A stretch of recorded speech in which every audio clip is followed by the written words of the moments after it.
Chapter 25. The Influence of Dominic's Virtues. Favors Received. A Recommendation.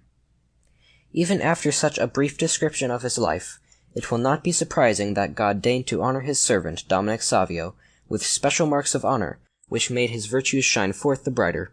During his life many had depended for guidance on his advice, and been encouraged by his example.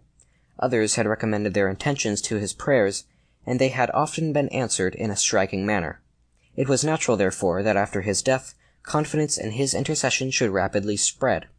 As soon as the news of his death reached us, many of his companions went about openly proclaiming him to be a saint. When the usual prayers were being offered for him, and the litany was recited, they did not think it necessary or proper to say, "Pray for him," but continued the customary "Pray for us."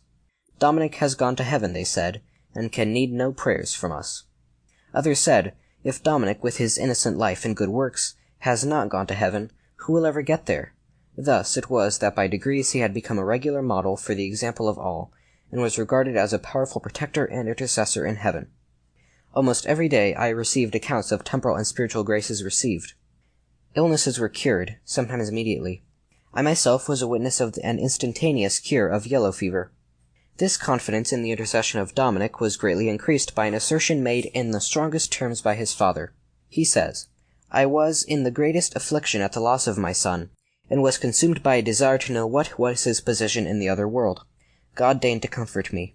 About a month after his death, during a very restless night, I saw, as it were, the ceiling opened, and Dominic appeared in the midst of a dazzling light. I was beside myself at this sight, and cried out, 'O Dominic, my son, are you already in paradise?' 'Yes,' he replied, 'I am in heaven.' 'Then pray for your brothers and sisters, and your mother and father, that we may all come to join you one day in heaven.' 'Yes, yes, I will pray,' was the answer. Then he disappeared, and the room became as before." This the father asserts to be the simple truth. I have before me many documents containing accounts of favors received through Dominic's intercession. The character and authority of the writers are beyond question, but as most of them are still alive, I shall not insert them for the present. There is one related here of a grace obtained by a student who had been a companion of Dominic's. In the year 1858, this young man's health became very precarious. In fact, it had broken down so badly that he had to interrupt his course of philosophy, take every precaution, and at the end of the year he could not present himself for examination. However, there was a later examination towards the end of the year, and he thought he might be able to prepare for that, and thus prevent the loss of a whole year in the course of his studies. But his health continued to decline, and his hopes gradually died away.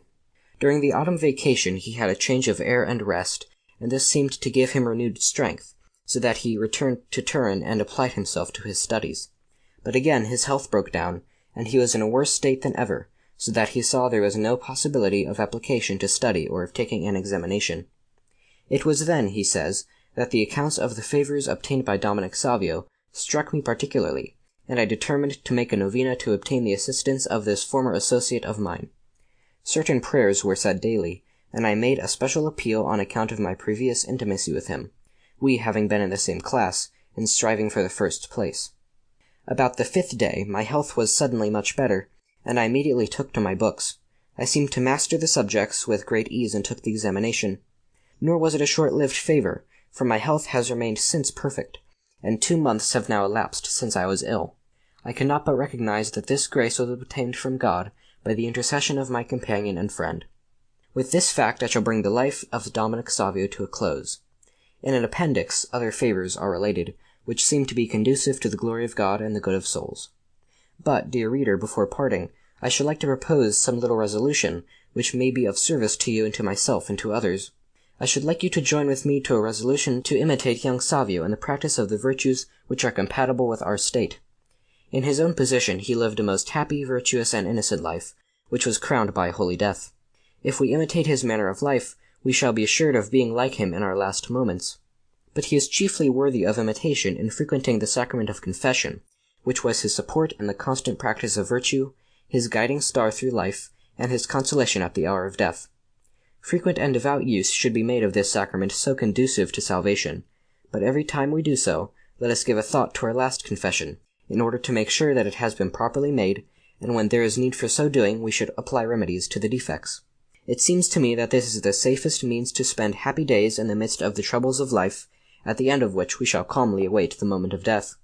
Then, with our minds at rest and a smile on our lips, we shall go forth to meet our divine Lord, who will graciously welcome us, and judging us according to his great mercy, will lead us both, I trust, dear reader, from the trials of this life to a happy eternity. End of chapter 25.